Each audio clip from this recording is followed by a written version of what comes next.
Hey guys, welcome back to the Always in Season podcast. This was, I would say, the most hectic week so far Oh, it was so between much. Hail Marys, trades, injuries, benches. It's been Surprise losses. surprise losses, surprise wins. It's been a week so far. And there were no buys this There week. were no buys, so everybody participated. We'll start first with the Thursday night football game that there was a ton of controversy. If you didn't see it, there was a missed face mask call on Sam Darnold as they were trying to go down and win the game. How much of the impact that had on it? They still had to go 98 yards and get the Yeah. two to tie it. And the Rams had outplayed them They had, for yeah. most of the game. The Rams ended up winning 30-20. Stafford 25 or 34, 279, 4 touchdowns and a pick. Puka, I was surprised Puka played. I mean, he was kind of like maybe, maybe not, and then he ended up playing. He had 7 for 106. So I guess my question is just if the Rams stay healthy, can they make a run?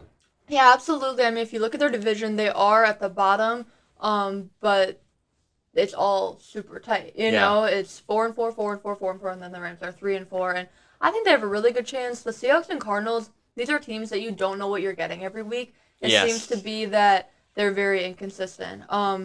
And I think they both have the potential to be playoff Hmm. teams, but also both potential to have a losing streak. Yeah. The Niners and the Rams are both teams that we know what we're getting, Hmm. especially when healthy, and we also know how well coached they are, and they have really good leadership Yeah. at their veteran positions. So I think that both the Rams and the Niners have a good chance to go on the run. The question is probably who's going to win the division in that, if they can make a run Yeah. and win the division, because I'm not sure if that division's going to get a wild card. Yeah. Yeah, so then we had a Packers Jaguars game, which was a close game. There was a lot of close games this Yes. week, which was super fun in the early window. Packers won 30-27. Love was 14 of 22, 196 yards and a pick. He got injured on the third play of the game, and then eventually had to come out. Malik Willis was 4 for 5, 56 yards and a touchdown. Josh Jacobs had a Yeah. huge His game. best game by far as a Packer. Yeah, he is in top 3 of running backs this season in just about every statistical category. He had 25 carries for 127 yards and 2 touchdowns. We got to give love to tight ends because Yes. it was National Tucker. Tight Yeah. End Day, and Tucker Kraft had a touchdown, and he also had some big catches. He's such a stud for how young he is. He's going to be a phenomenal football player. He leads the league significantly in yards after catch. I Yes. mean, he is a monster. McManus, he just came into Green Bay and just decides to kick game-winning field Yep. goals. Trevor Lawrence was 21 for 32, 308 yards, 2 touchdowns, and an interception. I do want to get into Lawrence a little bit. Hmm. Tank had 18 carries for 78 yards, and then Brian Thomas Jr. 3 receptions, 60 yards, and a touchdown. My question is, does Brian Gutekunst deserve the most credit for the Packers' success this season? I mean, I would. It's between him and LaFleur. I think the biggest thing was like he saw like really the only hole in this team was the kicker, and he went out and got a kicker. And now Packer fans back to back weeks have felt comfortable with their kicker. Obviously, you go out and get McKinney, who had another pick. He has 6 on the year. Jacobs, the free agency additions did phenomenal, and they have all season. But again, I think LaFleur deserves a lot of credit, and Malik Willis does too. I mean, he didn't have any reps with the starters, Yeah. and he said, he came in to the huddle, and the guys rallied around him, and he knew what was expected of him, and we'll see what happens with Love throughout the week if he goes on Sunday. But I mean, a team, I would say one person can't win. You can't, I guess, yeah, win or lose. I guess the best way to put it, like as far as ownership, front office, GM, head coach, they all go hand in hand. But I would say probably just because with the free agency additions, and then he had a phenomenal draft the past couple of years. He's just built that team so well and has complete faith in LaFleur to run that offense and just that team in general. He's probably the lead for GM of the year. Yeah, Coach of the him year. him and Brad Holmes, I would say. Yeah. They're definitely the top 2 in my eyes. Yeah, I did want to touch on Lawrence quickly because as you watch these games, and we saw it more against the Packers, Trevor looks so frustrated out there with his team. And he's not the kind of guy to necessarily go like cuss a teammate out, but you can see his frustration, and it's Yeah. easy to put blame on a quarterback, for lack Yeah. of success, but he is fighting every play out there, and he's trying. what do you do? If your receivers are dropping balls if they're running the wrong routes. Yeah, I mean, if you're not getting protected at all. Like, it's tough. what do you think do you think that's causing problems in the locker room at all? Do you think that they're going to be able to get this figured out where they can fight in the division at all? I don't know. I said I still do believe that Doug Peterson is the next head coach to get fired. You've spent obviously you've put your eggs in one basket, kind of with Trevor Lawrence. He's not a hothead. He's not going to get he's not like you said. He's not going to get angry at teammates. Like it's very rare to see that frustration, and he did. I would say he did all right. You know, he did Yeah. better than most quarterbacks have against the Packers defense. But they have some weapons. They really do. You know, Brian Thomas, he's the rookie receiver from LSU. Tank Bigsby has kind of, with ETN out, he's kind of become the running back one. So I think he would benefit a lot from a head coaching change. Yeah. Also, from this game, everyone's got to watch out. Edgar Cooper looks to be the next great running linebacker in the league. Phenomenal. He's a monster. The Cardinals beat the Dolphins on another walk-off field goal. Kyler with 26 of 36, 307, 2 touchdowns. Tua came back. He did pretty well at 28 of 38, 234, and a touchdown. Can the Dolphins offense get back on track? They looked pretty good, but it was just like, I guess more so that can the team figure it out and just recenter and refocus on trying to make a playoff run? Yeah, it was fun seeing Tua back. The crowd erupted when he slid. Yeah, it was funny, yeah. I'm glad the fans are rallying around him because a lot of fans were kind of rough on him over the years, and then also with the injury, we're just like retire. Mm-hmm. It's like that's not your decision, to support your guy. But yeah, I think it was really cool to see the energy the Dolphins had. But credit to the Cardinals for getting the win, even with all that hype that the momentum the Dolphins did have. Yeah. I think to answer your question, I think the Dolphins can get things together and go on a run and have some competition, but they're in a really tough spot. Their division, it's clear who the leader is. The Bills are leading by far. They may be the second best team in the division, though. Yeah. And but again, it's kind of like you're not going to win your division. The Bills aren't. I don't think the Bills are going to fall off that much. No. So it's a matter of getting a wild card spot, and it's hard to see that happening with some of the other teams that are in a better position than they are, in the other divisions. So, but I don't think the Dolphins fans should lose hope in what they have going on, and I think the general manager should stick with the core that they have, especially on offense, because it's solid. You can see the promise. All right, so then we had Jets Patriots. This was a really entertaining one. For those of you who have NFL Red Zone, this was one of the games. There was the Packer game, Jets Patriots, the Cardinals game. These are all ending right at the same time, as well as the Browns Ravens game, where it's all these close games, close endings, walk-off field goals in 2 of the games. Absolute hectic. Scott Hansen was going crazy. But Patriots won 25-22. Rodgers was 17 of 28, 233 yards and 2 touchdowns, but on the last 2 drives were the drives that didn't go well.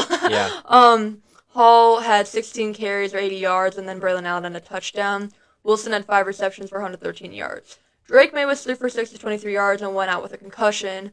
And Brissett came in 15 of 24, 132 yards. Greg Zuerlein did miss another kick for the Jets, so they have been looking into different kickers. Stevenson was 20 carries for 48 yards and 2 touchdowns. No receivers had big days or a touchdown catch for the Patriots. My question is, the Jets season over, and who is number 1 to blame? Yeah, Jets season's over, and my biggest, it's very easy to go and point the fingers at Rodgers, but it's Woody Johnson. You fire Saleh, and that defense falls off, and it's just like, it's a head scratcher, because like I wanted the Jets to do well. Obviously, I did, but then when you fire Saleh, I'm like, I can't defend that. Like he's such a good coach, and now we'll talk a little bit more about him in Green Bay. But I mean, you've tried everything. You fired your coach. You've changed your coordinator. You've brought in a star wide receiver. It's like nothing is working. So I mean, your season's over. I mean, they have an easy schedule, but you're 2-6. 10 wins gets you into the playoffs. So you have to go 8-1. You got to play the Bills yet. You got some tough games coming up. I mean, it's an easy-ish schedule. they should go 500. But But if beating the Patriots, they can't do how right, easy is their exactly. I mean, schedule? played the Patriots twice. Play the Texans and I stuff. think they could play the Jaguars. But they're not an easy The win. Jags have a fight. Yeah, they have That a lot of so I talent. mean I see 5 wins.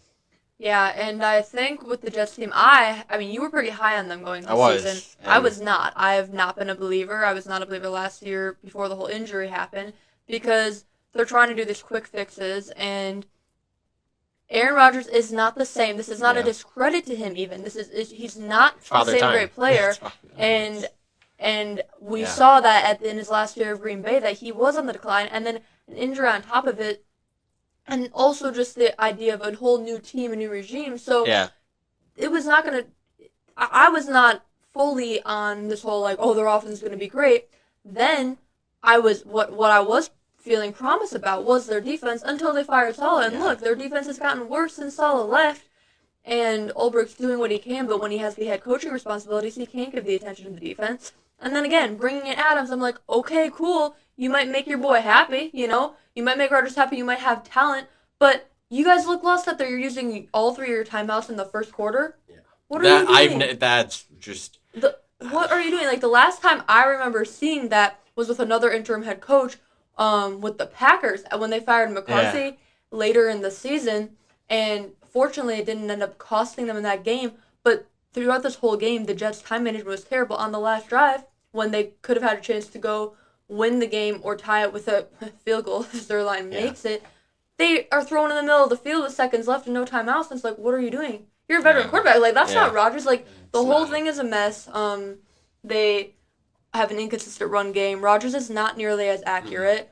Their offensive line's been better, I think. Like they've been Yeah, better throughout the season. So I wouldn't go and put it on them, but they're just dysfunctional. The whole yeah, organization is, and I do agree yeah. with you that Woody Johnson has a lot of blame on him, Yeah, I mean, if or should. you watch Rodgers, in his prime in Green Bay, he's running around the field. I get he's not Lamar Jackson, but he can extend plays. That's what he's done, and his accuracy's fallen off. It's just like Decision making. decision. It's just it's all bad. It's like I don't know. I truly believe that if they had maybe brought Devontae in and kept Salah, Maybe. maybe things are different. Maybe they're not 2-6. Yeah, I mean, Maybe at this point last year they were 4-4. maybe they're 5-3. Maybe. But I mean, the thing is, it sucks because in that division, it's like you have the Bills, but there's really nobody else. Like But they you could just lost to the that yeah, you just lost to the Patriots. Patriots, Now you're and at the bottom. that's a win. Everybody's like, all right, that's a get right win, and you can't win that one. It's just But hey, sometimes you just gotta go in the darkness. And yeah, embrace it's it, just man. I mean, You gotta embrace the I don't darkness. know what Rodgers has left. I don't know. I don't know. Yeah, I really don't know if he's good. I don't see him retiring after this year just because I just his ego. No, he won't. I don't see it happening. Here's the interesting thing. We've talked, joked about the whole Favre cycle because Favre Yeah. went to the Jets and then he went to the Vikings. The Vikings wouldn't want Rodgers. No. Is that never would have happened to Brady? Well, That wouldn't have happened. I mean, they also have JJ sitting there, so like. Well, I yeah. know, but I'm just saying, like, Yeah. even with JJ sitting there at this point in Brady's Darnold's career, fine. they would have. Yeah, no. I'm not saying Yeah. the Vikings need a quarterback. I'm saying with the Favre cycle, if you look back at this point in Brady's career, the Vikings would have wanted Brady. Yeah. There's teams that would have wanted Brady. The team that had him wanted to keep him. Teams wouldn't want No. Rodgers.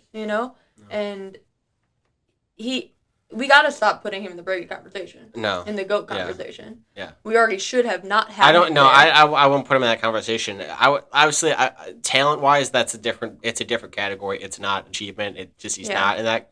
He's 4 MVPs, but only one Lombardi. So, we'll Okay. see. I mean, just a big market. That seems to be the story of the season. Big markets can't seem to figure it out. We'll get into Dallas a little bit later, but yeah. Um, Probably I would say the biggest shocker was the Browns beat the Ravens 29-24. Jameis Winston, love the guy. You just watch an interview with him, he's just a fun-loving guy. The huddle. The huddle, if you haven't seen it, it's great. He went 27 of 41, 334, and 3 touchdowns. Lamar went 23 of 38, 289, 2 touchdowns. Kyle Hamilton, I was watching the game. He dropped. That was So unlike that him. was the best. I mean, easiest pick I've ever seen from it. Like, I It know was he's still too kicking easy. himself. It It was was too like easy. exact. That's probably what it was. It's like And he's one of the best at his. he was arguably he's in the conversation. But I mean it's I get it's one game, but was Deshaun the problem? No, I think a huge part of it was the play calling. They not only was Deshaun not there where it was Jameis, but Kevin Stefanski was no longer calling plays, and you could see that that just gave them energy. And a new Yeah, quarterback in general, no matter it's a who your fresh start. starter is, it is a fresh start. You want if you have a good team, you're trying to rally around the new guy, not Yeah, be like, all right, we're done. Um, so I think the energy that they had, and also a division game, you're at home, you're trying to like those are already big games that you're going into a lot of energy with, and I think Jameis is a great leader. The team loves him. You can't not love Jameis. You have to respect him because he's never afraid to be himself. He's yeah. always supportive of his players, of his team. So yeah, I would not say Deshaun was the problem. And if you look back at the previous game, Deshaun wasn't the problem. Play calling was a huge problem. I said earlier in the year, I said, Stefanski, you're on the hot seat right now. Now, I think he's a great leader, so I think him Yeah. giving up play calling duties was a great decision, giving him to Dorsey, and it worked this week. Yeah. Let's see what the Browns can do from here on out. Again, same kind of situation. I don't know if they really can make the playoffs. It's hard. Yeah. They're at the bottom, but this is a fun one for them, and I don't think this is a fall off for the Ravens. I don't think they're gonna go No, be they'll bad. bounce It back. was They'll be all right. yeah, they'll be fine. But it was a good game for them. Yeah. It really was. Eagles Bengals. This game was close until it wasn't. Eagles won 37-17. Hurts was 16 of 20, 236 yards, touchdown pass, and 3 rushing touchdowns. Thank you to the tush push and Saquon Barkley getting you down the field. Yes. Barkley was 22 carries for 108 yards. Should have had 3 touchdowns. Smith was 6 receptions, 85 yards, and a touchdown. C.J. Gardner-Johnson had an interception. Burrow was 26 of 37, 234 yards, a touchdown, and a pick. Not his best game this season, but not awful. Brown was 12 carries for 32 yards and a touchdown. Gasecki, again, got to have the tight end. 7 receptions for 73 yards, and then Jamar Chase had a touchdown. Are the Eagles back? Back as in like they're competing for their division with the Commanders. I don't know. It's just like I tend to. You're still believing so. They're a playoff team. I wouldn't put them in title contenders just because it's just I don't know. I don't think Sirianni.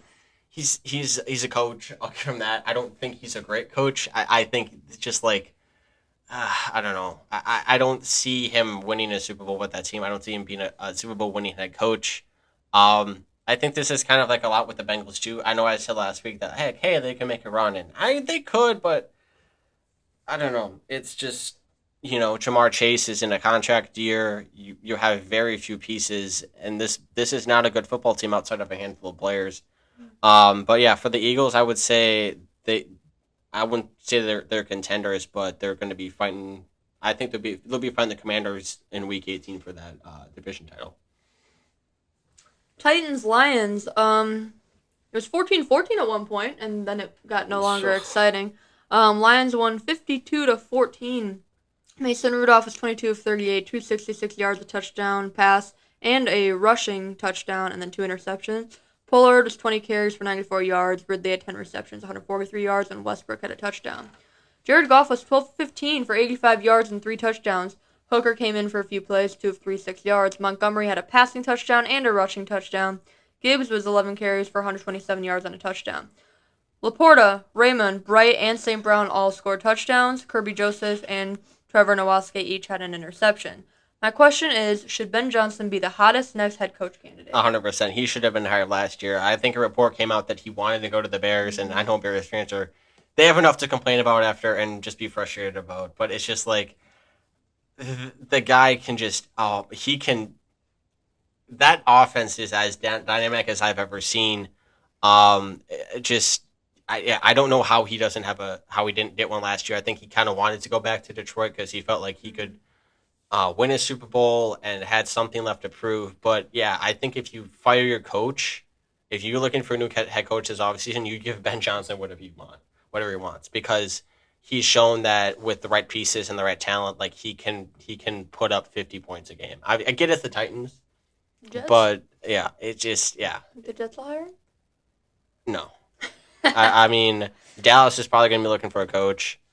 There's a lot. The Saints. The Saints fired There's a handful of teams, obviously, every year, but it's just, yeah. Maybe the Jags, like Yeah. you said. Maybe The Giants, maybe. Giants, yes, they should, but. I agree, but people seem to love him. Yeah. But yeah, I would say, yeah, he's the hottest head coach, and it's going to be up to him if he wants to come back or not. But yeah, I mean, he should be the first head coach hiring this offseason. So, Texans beat the Colts 23-20. Stroud with 25 of 37, 285 and a touchdown. Richardson 10 of 32, 175, a touchdown and a horrible interception that essentially cost him the game. I think he had 2 completed passes at halftime. My question was going to be, would Richardson benefit from sitting? So I'm going to switch it a little bit. Will Richardson benefit from sitting? Yeah, we were talking about it a little bit, and we talked about it earlier in the year on the podcast, which was it might be better if he didn't start, you know? In general, this year, having that time to rest, you have Flacco, who's a veteran guy, who's a good leader, and clearly Flacco's not going to be your franchise guy, No. but why not let Richardson have that time to sit and develop? He was going into the draft, he was one of those prospects where it's like, he could be a high pick and start right away, but he also could be a pick where you do let him sit and develop, you know? Yeah. And I understand why they started him. I'm not necessarily putting a lot of blame on the Colts organization for, like, it wasn't like this awful decision, but I'm hoping that this benching is a short-term thing they're trying to do because they're in the fight still for their division. I'm hoping that it's a thing where it's like, okay, Flacco gives us our best chance right now, but Richardson, you're still our franchise guy. You know, we're just giving you this time to sit, learn, develop. Then maybe even next year, as soon as next year, it's like, okay, now you're our guy. Now we'll move forward with you. I think Richardson still has some growing up to do, in general, leadership-wise, and as well as decision-making wise, clearly. And so hopefully sitting and learning will really help him. Yeah, I just don't. He can have a good career. I don't understand people that think like, oh, they've given up on him. They have not. They've said that they haven't. I don't get why people think that sitting a quarterback is a bad thing. Mahomes sat for a year, Love sat for 3 years, and it worked out phenomenally. It's hard when it's benching. It is hard, and it's hard to start and then bench and think that, oh, they've given up on him. He did have a moment in the third quarter where he tapped out. He asked for a breather. Is literally what it was. He said he was tired. Pat McAfee has a big voice on social media, and he voiced his frustration. And a lot of Colts fans came after him, and it's like, can you blame him? It's like you don't, like, you're a 22-year-old professional athlete, and you tap out of a game because you're tired. Like, what kind of message does that send to your locker room, to your offensive linemen that don't get a playoff? You know, and then I think Woody was talking about it, and Orlovsky was like, now you have to go to your O-lineman in the fourth quarter and be like, all right, guys, I know you're tired. Let's go get a 10-play drive. And they're probably like, you can you do it? Can you make it 10 plays? So it's like, I hate to be critical, but it's just like he has a lot of growing up to do. I would say more so off the field than on the field. Like, he's a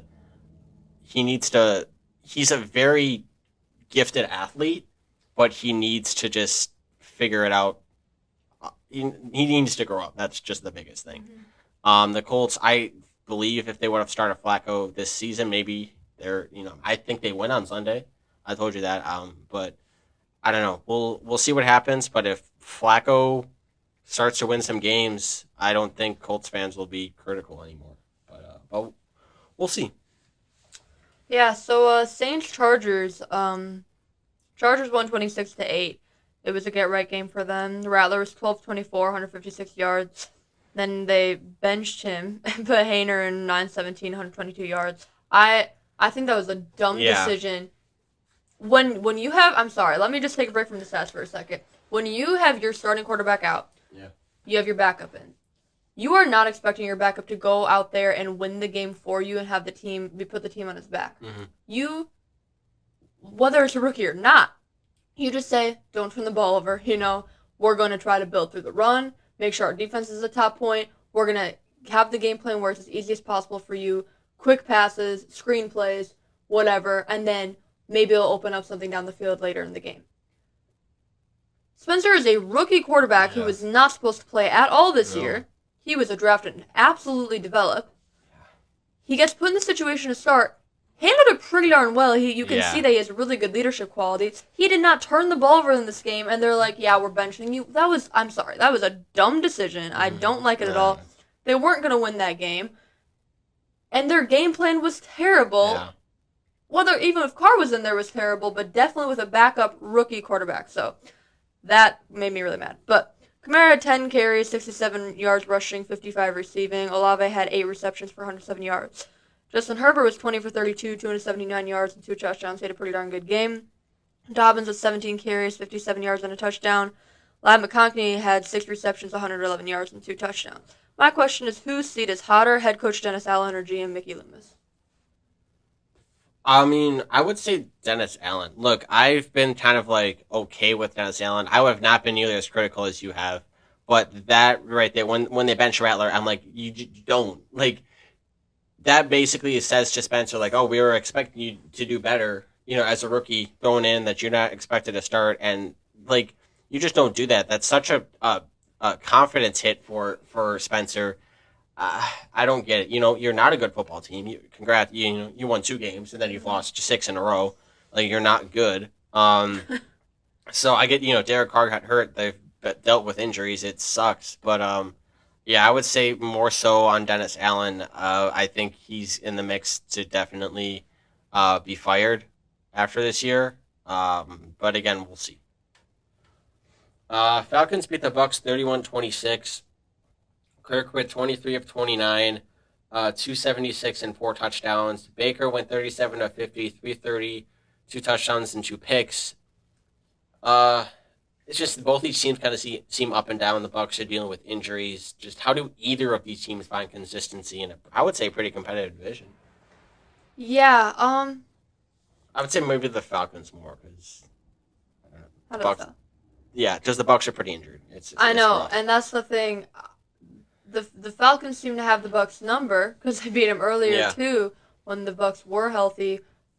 But now the Bucks are injured. It's hard to be like, oh, consistency. Oh, you're not winning. Like, I don't know that they've taken some major shots. I think the Falcons are finding consistency. I think you can see that in the games. I know they lost against the Seahawks just the week prior, but it helps that they're in the division they are because they can have the time to figure it Yeah. out, but still not be out of it. It was a good win for them on Sunday. It would have been really rough if they lost the division game against a team that's injured, who's at the fight for the top right now. So Mhm. I now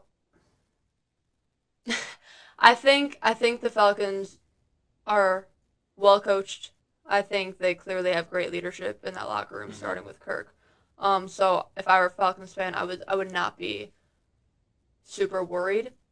Um, you're playing the Cowboys, who are a dysfunctional team. Mhm. You need to go out there and play a really good game. I to see the consistency, I don't want the Falcons to have to win this on the last drive. That's gonna be Yeah. my sign against the Cowboys. That's gonna be my sign to see about the consistency. Have this be a game where you're you have the lead in the fourth quarter already. Yeah. You have this game won. Um, because you absolutely can. Yeah. and then go from there. Their schedule is up and down as we talked about of difficulty. But yeah, I think the best way for the Falcons to find consistency is sticking with their game plan. I think it's when they get away from what they do best, especially on offense, that Yeah. then things start to unravel. It's like, no. It's Yeah. okay. Just because you have some great receivers, great tight ends, and a really good veteran quarterback, you can still have that run game Mhm. through Bijan. You can still build your offense around that. And I think it's when they start to go away from that. And yeah, honestly, a two-headed monster Yeah. in the backfield. I think it's when they start to go away from that, then they start to unravel, and then interceptions happen, Yeah. sacks happen, and they are on the verge of losing a game late, Mm-hmm. or they do lose the game. So yeah, this game against the Cowboys is a big one for them. Bears Commanders game. This is the talk of the week, probably, even though there's a lot to talk about. Yeah. This game, and it wasn't a good game, but it was at the same time. You know what I mean? Bears didn't deserve to win, that's for sure. Yeah, so Commanders won 18-15. Williams was 10 of 24, 131 yards, no touchdowns, no picks. Swift has 18 carries for 129 yards and a touchdown. Odunze had 3 receptions for 41 yards. Jaden Daniels was 21 for 38, 326 yards and a touchdown. Robinson had 16 carries for 65 yards, and McLaurin had 5 receptions for 125 yards. Now, the Commanders were they could have had this game blown out in the third quarter. Yeah. They couldn't get in the end zone. They kept settling for field goals, but they were definitely in control of this game for a while, just not the score-wise, but they were outplaying the Bears the whole game until the last couple of drives in the fourth quarter. Bears go down, but then the Bears fumbled, and it was like, okay, now it's over. Well, no, it wasn't. The Bears defense stopped the Commanders again. Bears go down, they get a touchdown, and just a few seconds left on the clock. I think it was 25 seconds left on the clock. Now the Commanders get the ball, and one timeout. Yeah, and here's my problem. Now, the Commanders could have trashed this because I have seen this way too much this year. Why do teams, when they have barely any timeouts and barely any time and they need to drive the whole field, why do we keep trying to be the hero and run it out of the end zone? I don't get it. Get the ball at the 30-yard line. What are you doing? So that I was like, you are not about to lose this game. He was trying to be a hero. Didn't work. But fortunately, they had another hero ready to step up. They had the good. They were really smart with when they're using their timeout and how they're playing the field. The play before the big one was a really smart play. It was a dumb play. I don't know what they were thinking. The Bears defense? Yeah, because they're at the 35 maybe, and they just give up a 15-yard out route to set it up at midfield. You hear defensive coordinators talk about it, or head coaches, they talk about how, all right, when it's these situations, we're protecting the end zone or we're protecting the sidelines. We're leaving the middle of the field open because they don't have the time, so they don't have the time. We can let them attack the middle of the field. And they let exactly the play that everybody knew. Everybody watching who knows football knew that that's what they wanted to get, and that's exactly what they got. But good job by the Commanders for taking what they gave them and getting out of bounds. So then it set up an easier Hail Mary. Now, remember, Jaden Daniels was out with a rib injury, and it was surprising that he played in general. He took some hits in this game. And a rib injury, I mean, that really, really, really affects your ability to throw. They even talked about would they put Mariota in for a Hail Mary because he has the arm strength to get it down there where maybe Jaden didn't because of his rib injury. It was probably smart they kept Jaden in, though, because of the scrambling ability. Mariota has that, but just not the same as Daniels. Daniels was in there, drops back, has to be flushed out to the right a little bit. Then he goes back to the left, sets up, throws the ball. It doesn't quite get to the end zone. Everybody is, 2 yards in front of the end zone, except one Commanders guy, Noah. Yeah.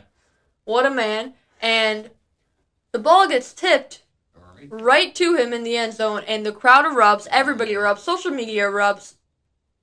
Jaden Daniels was very chill in his interview, Yeah. But it was so great. Dan Quinn's reaction on the sideline was great. Caleb Williams' reaction on the sideline was fun. Yeah.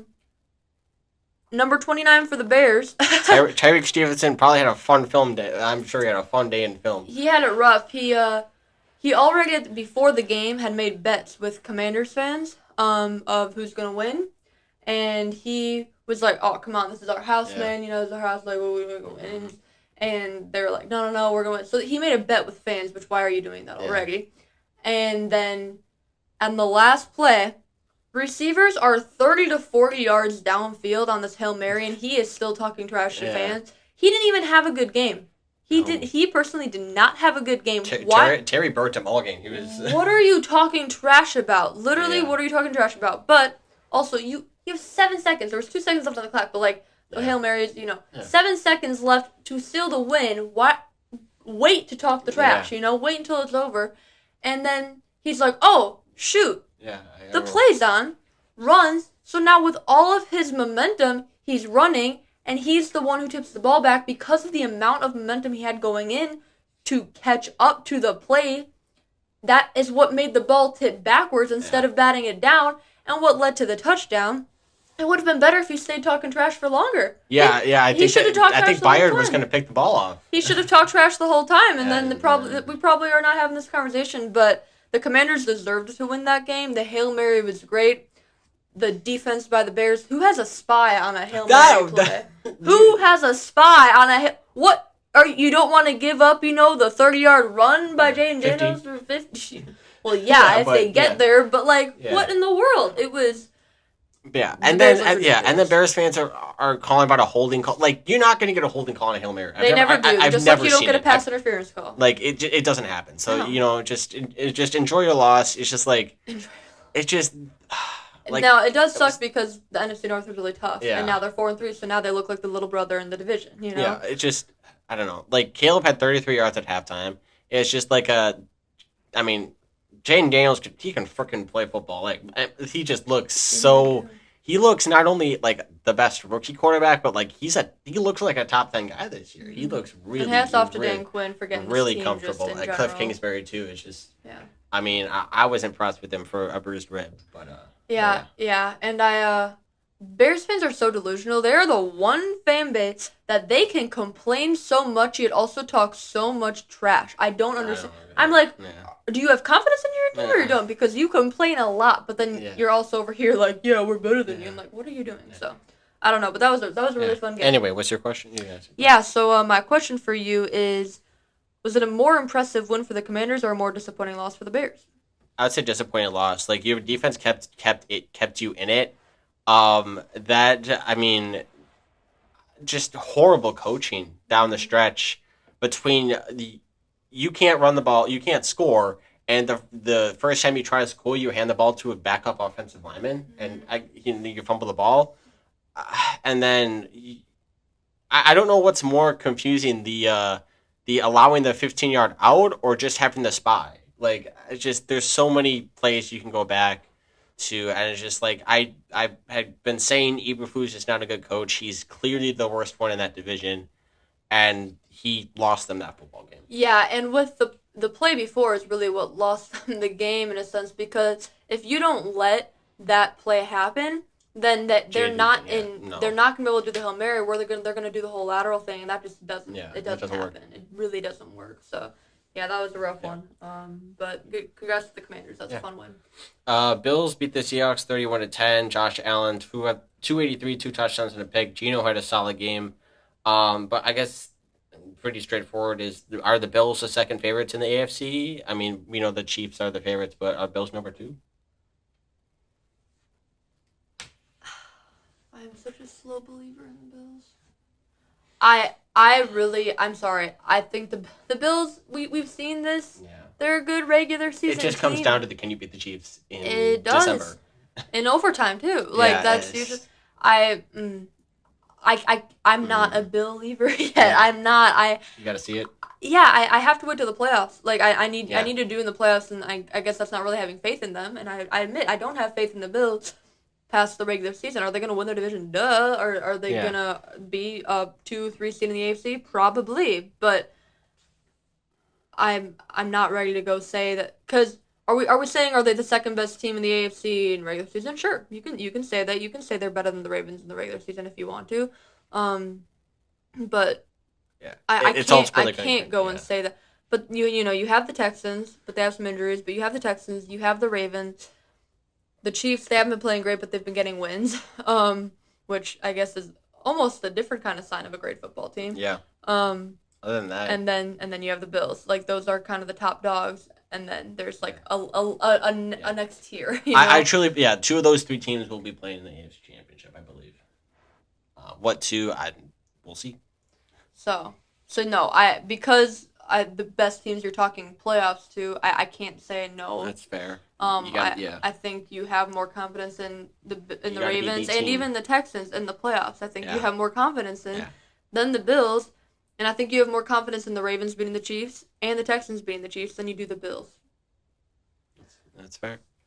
I think the Bills can get it done. It's not sure. like I think they don't have the chance or they don't have the talent or any of that. It's just like they always seem to fold. Yeah. So. Yeah. Panthers Broncos. This was the Bo Nix game. Broncos won 28-14. Chase Young was back because Andy Dalton and his family had gotten in a car accident. So, or not Chase Bryce Young, Young. Bryce Young. What in the world? Where did that come from? Bryce Young was back as the starter. 24 of 37, 224 yards, 2 touchdowns, and 2 picks. Hubbard had 15 carries, 56 yards. Coker 4 receptions, 78 yards, and a touchdown. Bo Nix was 28 for 37, 284 yards, 3 touchdown pass, 1 rushing touchdown. McLaughlin was 8 carries, 47 yards. Williams 17 carries for 44 yards. Sutton had 8 receptions for 100 yards, and Troutman had 4 receptions. So Broncos did a really good job spreading around on offense. But the thing is, the Panthers aren't a really good team, and Sean Payton really dissed them. They were like, yeah, I mean, we expected this. They're not really a good off. Which I think is a complete jerk move. Yeah. Also, there was controversy of if they ran up the score at the end of the game or not when it's like they already won. So that was not a great look for Sean Payton. But it was a great Bo Nix game. He's a star. He's a stud. They have their guy, which is really exciting. The Broncos have some guys, and my question for you is how can the Panthers be fixed? It's clearly not going to be a short term, or a quick fix. It's not going to be a fix for this year, but what are the moves, or what's like the big moves you make to fix the Panthers? I mean, aside from selling the team, I mean that's the best fix I can think of. I don't know. I don't know. Like you have a new head coach, so you don't switch that out. Aside from really cleaning house upstairs in the front office, I don't see a way this can be fixed because you can't draft well. You've given up on Bryce as much as you say you haven't. You have because if you really haven't, Andy's going to be the starter next week if he can go. So yeah, aside from cleaning house in the front office, I don't think there's this team's going to get any better. So the Chiefs beat the Raiders 27-20. They stay undefeated. Mahomes went 27 of 38, 2 touchdowns and a pick. Kelsey went 10 for 90, finally had a touchdown. Hopkins' first game was a Chief. He only had 2 catches for 29 yards. Minshew went 24 of 30, 209, 2 touchdowns. The Chiefs kind of seem unbeatable. So how does a team beat the Chiefs? I think to beat the Chiefs, it's having your best play in the fourth quarter. Honestly, you've just got to close it out. There's teams who have been ahead in the fourth quarter, and then the Chiefs come back, and we've seen that in the playoffs. We've seen that from the Chiefs in previous years. You can't get cute against the Chiefs. A lot of teams will try to be like, oh, we see Andy Reid and them do the trick plays. Let's do some other trick plays. Let's do trick plays against them. No. Stay with the strengths of your team. Stay with how you've been winning games. Win the game your way. Don't get cute against them. Don't try to get fancy against them. Just Try to beat them. Try to beat them. Being smart. A lot of it's coaching too. Reed's a great coach. Don't get out coached by him. It's hard not to. But basically, don't do things that are going to make the coaching make it easier. No. I'm saying don't be making decisions that are going to make it such a drastic difference between the coaches on the two sidelines. And it's because of the Ravens who have John Harbaugh, even the Texans, DeMeco Ryans, where it's like, okay, you have really good coaches here. That's why we think you could go beat the Chiefs because of coaching. You have that leadership. So the Chiefs are a beatable team, but you can't get cute. You can't get sloppy. You've got to play your best ball in the fourth quarter. That's where teams are losing. And maybe that sounds dumb, but it's just the truth. So I think you have the next thing too. Sunday Night Football. Niners beat the Cowboys 30-24. This game was closer. The score is not. This game was. I mean, it got bad after halftime. It was like 30-17, or it was bad. Purdy went 18 of 26, 216, a touchdown. Dak went 25 of 38, 2 touchdowns, 2 picks. CD had 13 for 146 and 2 touchdowns. So a good fantasy game for him. What hope is left for the Cowboys? Is there any hope? Jerry Jones keeps getting older. Yeah. But the Cowboys are just so poorly run, and we've seen this for years. And it's worse this year because for the last couple of years, it was like, okay, they're winning 12 games in the season, and then they flop in the playoffs. Now, I mean, maybe this is all part of their design. So where we won't do well in the regular season, but we'll get to the playoffs, and then we'll have our, strength in the playoffs. But the odds of that are very low. Yeah.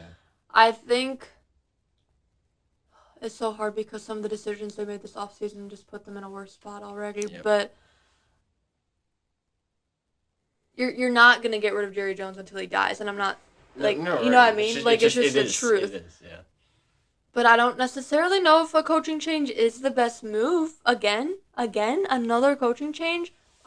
Because I don't think the number one problem is the coaching. I think the number one problem is the owner. Oh, we know that, but And knowing that the owner can't be fixed, then you don't have hope. You're not winning a Super Bowl Yeah. until you have a new owner. You're Yeah. just I not. think it's what I believe. It's just the truth. And so you have talent on your team. That's your hope. You have talented players, and you're going to have primetime games, which is fun.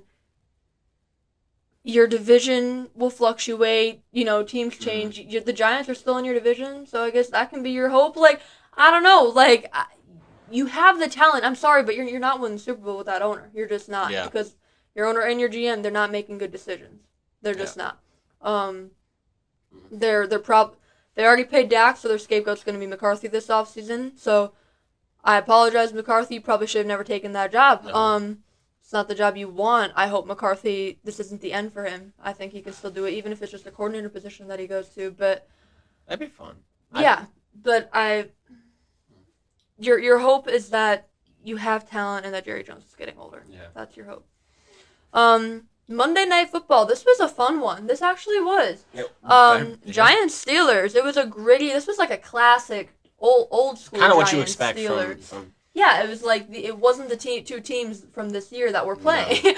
No. But Steelers did win 26-18. Daniel Jones was 24 of 38, 264 yards, an interception that was tipped towards the end of the game. It was a good throw though. One fumble, and then Tracy Jr. 20 carries, 145 yards and a touchdown. Did end up going out with an injury. Slayton had 4 receptions, 108 yards. Russell Wilson was 20 of 28, 278 yards, a touchdown, and a fumble. Harris had 19 carries, 114 yards. Calvin Austin, 3 receptions for 54 yards, a touchdown, and a punt return touchdown. TJ Watt had 2 sacks, including a strip sack and fumble recovery. And then my question for you is coaching the number one blame for the Giants' loss for the Steelers and the season as a whole? For the Steelers? No, for the Giants. Oh. Again, I said Yeah. for number one coaching? blame for the loss versus the Steelers and the season as a whole. I would say number one. I think it comes before the season. I think it starts when you lose McKinney and you lose Saquon in free agency. Like you're set up for a bad season already. And then Daboll, I think the biggest thing with Daboll is he's not a good coach, and he just doesn't like Daniel Jones. He doesn't have faith in him. And Daniel Jones, I'm not going to sit here and say he's a great quarterback, but he's not what everybody makes him out to be. Like, again, you pay him a lot of money, and by no means is he playing up to his contract at all. But I think a lot of it has to do with that. Just I don't think Dable and them get along. And It's players around him dropping balls. Like, yeah, it's just yeah. I mean, you have Malik Neighbors, you have some pieces, but when you lose Saquon, who is the heart and soul of your offense, I don't. The thing is, I don't know if Daniel Jones would benefit from a coaching change, because as bad as it sounds, I think his confidence is just depleted. Well, I think Jones would benefit for going for to a new trade, team, but I think Dable can be a good coach because I think he has intelligence. I think he's not a good leader of men, but I think he has the football knowledge. He had some smart plays. Yeah. But yeah, the camaraderie between him and Jones is just awful, and you can just tell. So, yeah. Your quarterback and your head coach have to be on the same page. They have to, they don't. They kind of. It's like if you're able to go out to dinner with them and hang out with them and just be on the same page. And Dable and Jones are just they're like coworkers that. I guess I gotta hang out. I gotta work with this guy, but it's like they don't like each other. Yeah, and it's like it sometimes feels like Dable wants Jones to fail almost. Yeah. And I think that's why I put it on coaching number one, because if you're not believing in your guys, but you're still putting them out there, what good is that doing? Like if you don't believe in him, then bench him. If you actually don't believe in him, at least have the guts to do that. Yeah. But if you're saying no, we believe he has the best chance to win, then show that. But. All right, so game balls. Who you got? There was a lot of options. My offensive game ball was Jameer Gibbs, 11 for 127 and a touchdown. I mean, yes, they have a two back system, but Gibbs is clearly the best back. He is so explosive. I mean, that offense it goes as he goes. I believe. My defensive player was my defensive game ball was Edgerrin Cooper, a sack, forced fumble, and he had a huge pass deflection on Christian Kirk, and unfortunately Kirk got hurt. Yeah. But when that play happened, I had to make sure that as a linebacker that's 35 yards down the field running with the receiver, like he was people said he was the best linebacker in the draft, and he's proven it. Quay didn't play this week, I believe. Yeah. And this But was his yeah, first start. this was his first start, and he had a huge forced fumble. That really flipped the game. Shout out to Devontae Wyatt for recovering it too, but yeah, those are my two game balls. Yeah. So on offense, I mean, you can give it to so many guys. Yeah. You can give it to Jameis Winston, Bo Nix, George Kittle, but I gave mine to Ladd McConkey. I wanted to shout him out. He had a huge game. I already read his stats earlier with the Chargers, and he just has so much energy, Yeah. and it's really huge seeing him step up for the Chargers because For they Justin. got rid of two receivers, Yeah. in the offseason, so I was really happy for them. Defense, Ronaldo Green, rookie cornerback of the Niners, he allowed just 2 receptions and had a forced fumble, which was really big to help kind of like seal that win. Coach of the week, who you got? I honestly, that's Stefanski. I think that being the Ravens, I just a lot of like you said that you change play calling. There's a lot of things that that changed, and to give up play calling and to just with a changing quarterback, I got to give him his props. Yeah, my coach of the week is Gerard Mayo. He called out his team last week saying his Yeah. team was soft, and they came back and fought with a backup quarterback and a tough, gritty, down to the wire Yeah. game against the Jets team with many talented players. But not a team. No, but Yeah. still talent. And so Gerard Mayo, you get the coach. So fantasy. Yeah, my top three in fantasy were Achane at 26.7, Lamar at 24.16, and Jefferson 19.5. Bottom three, Hopkins had 4.9, Koo had 6, and the Niners defense at 8. All my typical starters were hurt except Jordan Love, and then he got hurt in the game. That was wild. I still did all right, but Kittle was best with 24.8, J.K. Dobbins on 16.8, and Tank Dell 13.5. Worst was Jets defense with 4, Brees Hall with 9.9. So 2 Jets, so great job. And then Jordan Love, but he got injured with 5.74. Overall, the perfect lineup: Jalen Hurts 35.14, James Cook at 28.3, A.K. at 26.7, CeeDee Lamb 39.6, McConkey had 29.1, Otten had 29.1, Tillman had 28.9, Chris Boswell had 14, and the Lions at 16. So the total score is 246.84 points. And for that not so good lineup, Caleb Williams 9.34 points, Devin Singletary with 4.3, Nick Chubb with 5.2, Amari Cooper with 1.3, and Tyler Lockett with 1.9, Pat Freiermuth 3.9, Michael Pittman Jr. with 2.6, Santos with 1, and Bengals defense with -4. So 25.54 points is the total score. It'd be kind of rough. Yeah. Some of the, Ladd McConkey outscored that entire lineup. Yeah, right. But yeah, so we'll take a break and then we'll get into some really big weekly news. Yep. All right, a lot of weekly news. First up, a really disappointing one. Christian Darrisaw requires season-ending knee surgery with torn ACL and MCL in his left knee. That's a big blow for the Vikings, and just so sad for him. He's having a good season, and he's a great player. Yeah, he's one of their better players, but it's just a big blow for the Vikings that have now lost 2 straight after being 5-0. Broncos wide receiver Josh Reynolds was reportedly shot in the back of the head while he was leaving a strip club. He suffered minor injuries, but that's really scary. We keep seeing a few players get shot now. So hopefully he can be back. Robert Saleh is helping the Green Bay Packers offense. He is a defensive guy, and so but the Packers defense is good with Jeff Hafley, so they bring in Saleh, who has been best friends with Matt LaFleur. They were roommates in college, in the weddings, best man, and Matt LaFleur told him, he's like, go to a beach, go on a vacation. Saleh's like, nah, I want to be around the game, and Saleh's a great defensive mind. He's bringing the defensive perspective to the offense to help the offense prepare for what defenses are going to be doing against them. So that's really fun to see. Congrats to him. He deserves to be a coach. I think somebody pointed out this. Imagine the storyline if the Packers go to win the Super Bowl, Salah helped out, yet the Jets not only are paying Aaron Rodgers to deal with him, but you pay Salah. It's just like You're paying yeah, to win a Super yeah, Bowl. for the Packers. And It's great. and It's the great. Rodgers Packers. It's great. There's a lot of fun Yeah. story. Devontae, you know. Yeah. Yeah, a lot of fun storylines for Packers and then Green Bay East over Mm-hmm. there in New York. 49ers had hosted wide receiver Russell Gage for a tryout. Chris Godwin is officially on IR. Could be the season, but they're holding out hope as well. So we'll see. That's just so sad. Baker Mayfield showed up to the game in a Chris Godwin jersey, which I thought was really cool and classy. DeAndre Hopkins got traded to the Chiefs. The Titans get a 2025 fifth round pick that becomes a fourth round pick if the Chiefs make the Super Bowl, which I guess is pretty likely. And Hopkins plays 60% of the snaps. Chiefs get DeAndre Hopkins. Titans pay a little less than half of Hopkins' remaining $8 million salary this season. Seahawks send linebacker Jerome Baker and a fourth round draft pick to the Titans for linebacker Ernest Jones. The Saints and running back Alvin Kamara had agreed on a 2-year, $24.5 million extension that puts him under contract through 2026. That was kind of a surprise. Mid-season.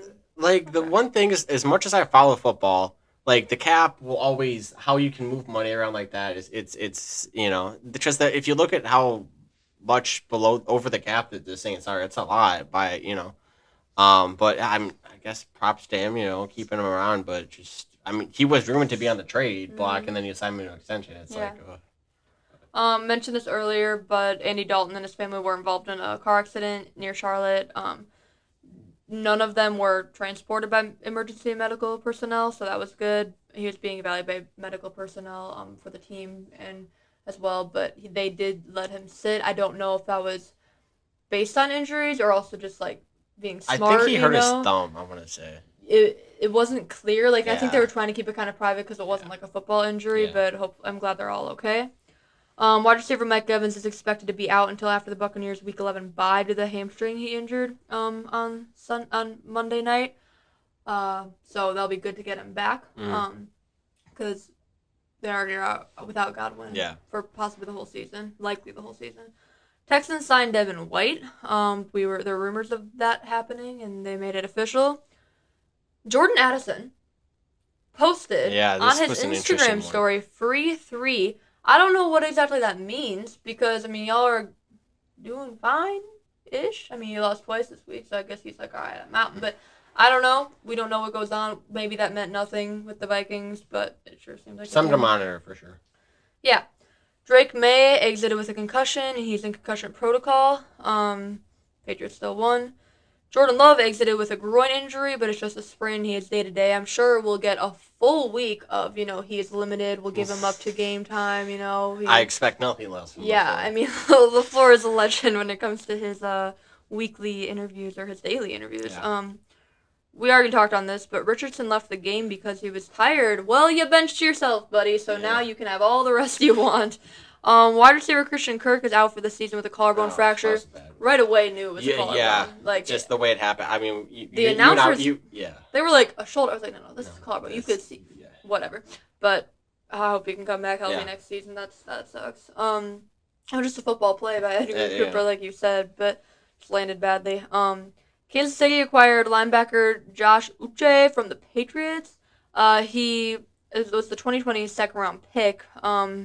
And the Patriots will receive a 6th-rounder in 2026. He wanted to stay in New England. Yeah. But, if you're going to go somewhere, Kansas City's a good place to go. Yeah. It'll be fun to see how Spags uses him. Mm-hmm. The Bears cornerback Tyreek Stevenson apologized online and in meetings to the Bears teammates for taunting on the last play. Eberflus said that shows his, accountability. But also, you better apologize. I think he should have apologized for not taunting for longer. Because if he had just taunted that whole time, they probably would have won the game. Yeah. Panthers wide receiver Deontay Johnson, he was expected to be traded. He wanted to stay a Panther. He got traded to the Ravens today. Good spot for him. It is a good spot for him. I respect these players who want to stay with the team even when their team is doing poorly. I really, really do. But I'm happy for him to get a shot with the Ravens, and it should be fun for Lamar to have that weapon.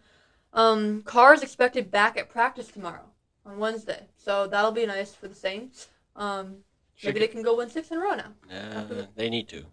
They want hope. Head coach Shane Steichen had said that they were evaluating everything when it came to starting Richardson, and they evaluated quickly and said Flacco's the starter. But again, talked about this. It's just that was the report.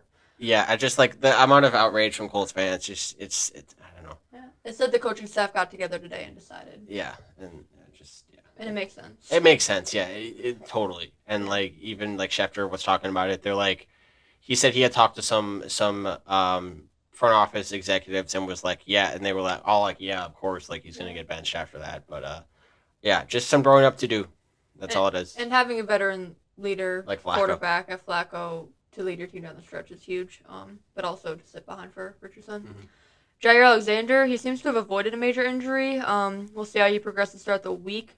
Green Bay hosts Detroit and then has a bye. So with both Jair and Love's injuries, it'll be interesting to see if they go and then they have that week, or if they're gonna rest and then have the extra rest.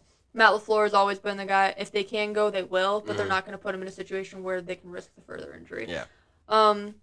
Cowboys defensive end Sam Williams has been suspended 3 games for violating the personal conduct policy. So, more hope for the Cowboys, right? Stephon Diggs is out for the season with a torn ACL. They're already without Nico, who can come back earliest week 10. But we don't know if he'll be back that early, and now they're without Diggs for the season. It was a non-contact kind of injury. You kind of knew right away. Yeah, I mean, thankfully they got a big win over the Colts, so they've kind of have a little separation there. But still, it's they play the Jets this Thursday. Another win for them, Should be fun. For the trade for Deontay Johnson, the Ravens give a 5th-round pick for the Panthers and then a 6th-rounder in 2025. Kickers worked out for the Jets, as we talked about, because Greg Zuerlein has not been living up to Greg the Leg nickname. Zane Gonzalez, Braden Narvison, he worked out for the Jets, so they're heading in the right direction. Riley Patterson, Spencer Schrader, Andre Smiths, and Cade York. The team is still going through its options ahead of Thursday against the Texans. So, I don't know. I'm thinking, how you have like kickers and you have backup kickers, and then you have like the emergency quarterback. Maybe for quarterbacks, maybe you should do that for the kicker. Yeah. Have just sign 3 of these guys. For when we see who, rotate them. Yeah. I think that could be fun. Why not do it? Yeah. And then the Packers signed linebacker Jamin Davis. He had just gotten released, and now they're adding more linebacker depth. We'll see what Hafley can get out of him. So now we have our Week 9 preview. We have a fun Week 9 coming up. Yeah, Thursday Night Football, Texans, Jets. We love seeing the Jets on primetime, don't we? Are you tired of it yet? Is this like, what, 3-4 weeks in a row? No, because this week they didn't, but... Yeah. Yeah. But 3 of the last 4 weeks, I feel like. I think I have 31-16 Texans over the Jets. I don't know. I don't know if it'll be, like, blowout right away, but I think it'll be... I don't know. Just the Jets are going to lose this football game. Joe Mixon has to have a good game because of the injuries for the receivers of the Texans, but Tank Dell should have a good game, or he'll get his opportunities. Tight ends will be big too. Yeah, absolutely. But yeah, the Jets. I mean, you're at home. Prime time again. You gotta start winning. All right, you embrace the darkness this week. All right, now we'll go into the darkness. Now let's. On the light. As Rex Ryan said, turn the lights on. Somebody should probably turn the lights on. But yeah, it should be a fun one. Saints Panthers. We don't know if Derek Carr's going to be back. He's back at practice, it sounds like, or he should be, but we'll see how he progresses throughout the week. Who knows who they'll have at quarterback if it's not Derek Carr? Will they put in Spencer? Will they put in, Hayner? I don't know.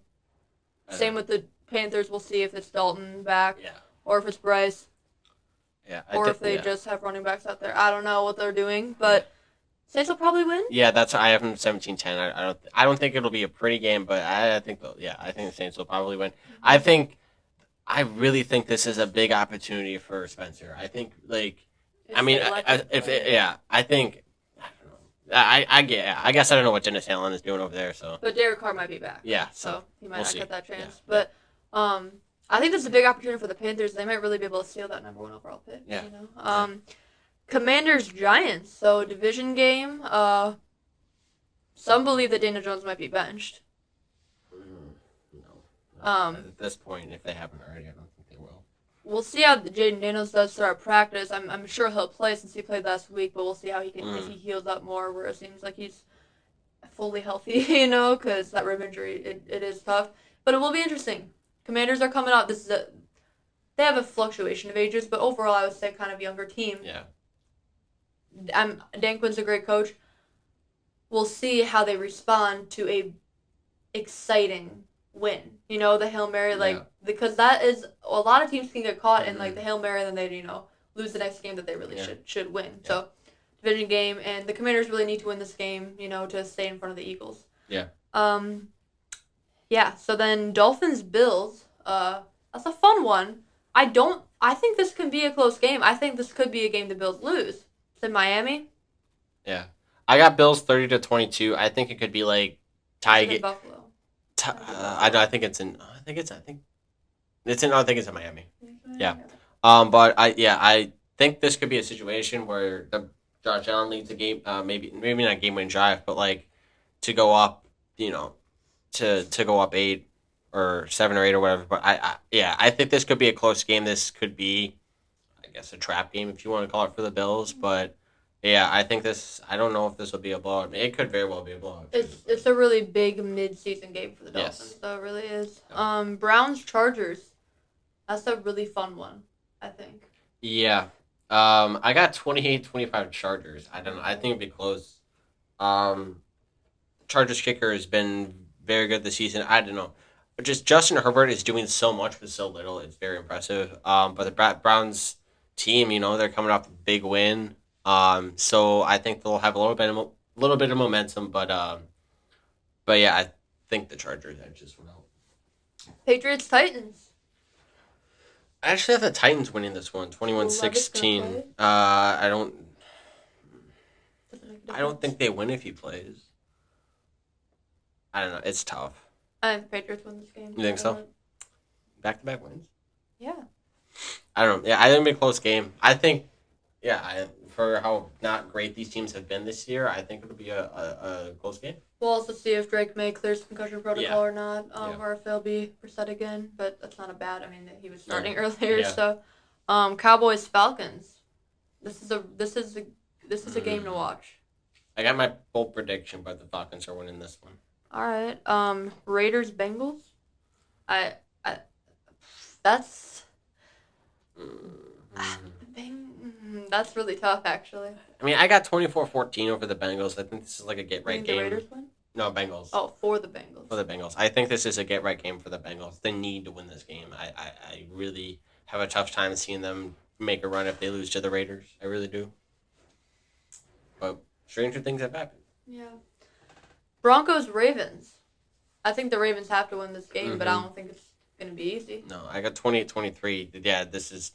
I could also see this could be a game where Lamar is like, all right, y'all freaking out about nothing, and Yeah. goes for 5 touchdowns. Yeah. It 40 puts up 40. That won't shock me, but I think the Ravens need to win this game. Here's another interesting one: Bears Cardinals.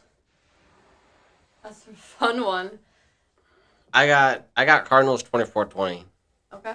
I don't know. The Cardinals are just so up and down. Like the back to back game winning field goals. This could be I don't know, like two mobile quarterbacks. Kyler is definitely more experienced, and I don't know. This Bears need to get right, and I don't know. I think this is going to be a very entertaining game for sure. Should be. Jaguars Eagles. 28-21 Eagles. I was impressed with the Jaguars. Yeah, and I on have Sunday. been. Matt LaFleur talked about how they could be 5-2 or even They 6-2 now. they really could be. I mean, they were in that game. I mean, that Packers defense had looked pretty good. I think they had given up no more than 6 points in the second half, and the Jaguars put up what 13, 7. Like they did well. So, but yeah, think the Jaguars are better than their record shows, but I still don't think they win. Yeah, and the Kirk injury doesn't help. Rams Mhm. Seahawks. This is always a fun matchup. 27-24 Rams. I don't know. Rams are getting healthy. Stafford's still Stafford. I think McVay's gonna just out coach. And the Rams defense probably has a lot of confidence after that Vikings game. Yeah, for sure. Lions Packers. This is a tough one. We don't know if I Love's don't on the know, league. and that's where I'm kind of like, I think this is a really big game for Jeff Hafley and the it's Packers a big game. defense. We'll see if Jair plays. Yeah. I really wish both teams would be 100% because, like, Yeah, I don't know. Hutchinson being out for the No Lions. Still. Hutchinson. Who knows? Just I don't know. I have Lions 20-24. I think it'll be a close game. I think that if Malik Willis play, it's such two different styles of quarterbacks that like you can't just prep for the Packers offense and then just expect like the same thing to happen. It's different. And it's not even huge different on South. The game plan is No, so different. yeah, and it's like obviously Malik is obviously no disrespect to Jordan, but he's a better runner. He's not a better thrower than Jordan for sure. I think that LaFleur is like I don't know. He saw what Malik did in Tennessee and kind of like shifts the offensive game plan towards that. It's just so different with Jordan. He's just such a better thrower. I don't know. I just it's two different game plans that you have to prepare for. It's yeah, but Colts Vikings with Flacco at quarterback. Sunday Night Football. This one got flexed. I think the Vikings win 24-20. You can't lose 3 in a row, right? They With Flacco though, you never know. This could be a close one though. It could be. This is yeah. This is fun. But Jonathan Taylor. yeah, I mean, I think if Flacco comes out and beats the Vikings on primetime, like and the Vikings lose 3 I think in a Colts fans would be Vikings too, yeah. But I think Colts fans would be like, all right, that's fine. Flacco can start. You know, it's like I don't know. Vikings cannot afford to lose this game. Colts, I would say they can't really either, but I don't know. Vikings more so. Buccaneers Chiefs. That's a fun one too. I wish the Bucs were fully Yeah, healthy. I think Chiefs win this. I don't know how close it is, but I don't know. The Chiefs win. Probably by a score or two. Yeah. Which game are you most looking forward to? I think if Jair and Love both play, I think that Packers Lions game could be fun. Yeah, I think that's like the natural that's the game you should be most looking forward to. Yeah. I think it's the America's game of the week, but the Colts Vikings as well as the Cardinals Bears and even the Rams Seahawks. Like there's actually some really fun storylines in all these. These could go interesting ways. Yeah. We could be looking at a very different week next week. Like like depending on the outcomes, things can really change. So that's really fun. Yeah. We're so far into the season. Do you have any bold predictions for us? My first one was for the Saints Panthers. I said no offensive touchdowns for the Saints. Wow. Yeah. I don't know special if teams I think a special teams and defensive touchdown, but yeah, my second one is Jaden Daniels goes 304 touchdowns. I just love the way he plays, and I think he's more healthy than last year, and I think he has a big game. And then my last one was for the Falcons game. I think Koo hits a game-winning field goal, but his career long right now is 58. I think it maybe pushes out to 60. And the Cowboys lose a heartbreaker. Okay. So I have for my first bold prediction, the Jags beating the Eagles on a game-winning field goal. okay. Because I think this is a little bit of a I don't want to say trap game for the Eagles, but like the Jags are a classic team to have a trap game against. You know what I mean? Because they're a talented team, and Sirianni needs the kind of coach to get trapped, right?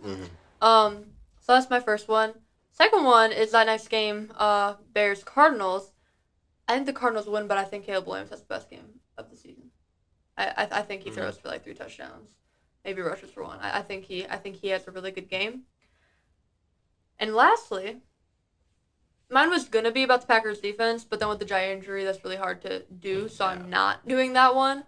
But I have the Colts beating the Vikings. For the Vikings was 3 in a row, and they win 27-24. Yeah, I think I said I was kind of like the Vikings. I don't trust them because I'm like they need to lose a football game first, and now it's like you've lost 2 in a row, and now it's like if you lose yet another primetime game, you know, yeah, that'd be rough. It would be rough in a very competitive North. I mean if the Packers beat the Lions, they're in first place, and I said those 2 teams are going to be at the top, and I think the Vikings might. I mean, they got a fairly easy schedule, I would say, but I don't know. We'll see what happens. But I think that North it's still very competitive, and we're almost halfway through the season. Yeah. So this is a really, really fun week of football. Steelers and Niners are on a bye. Both teams have some injuries. Niners more than the Steelers, but both chances to get healthy. to then go on, for the run, Yeah. the stretch. But yeah, really, really exciting week of football. Like we said, a lot of fun possibilities coming out of Yeah. this week. Yeah. And we'll see if any more trades happen, which I'm sure they will. Yeah, I So think trade deadline is on Tuesday, November 5th. that's the only big thing happening that Yeah, day. I There's mean, really what's it, nothing 3, else 3 going on. o'clock? I mean, yeah. There's nothing So else just going pay on November attention, 3 5th. o'clock. I mean, teams go out and trade. That's all, yeah, just go out and trade. That's all I Yeah. gotta say. Yeah. So. Yeah, all right. Well, we'll see you next week.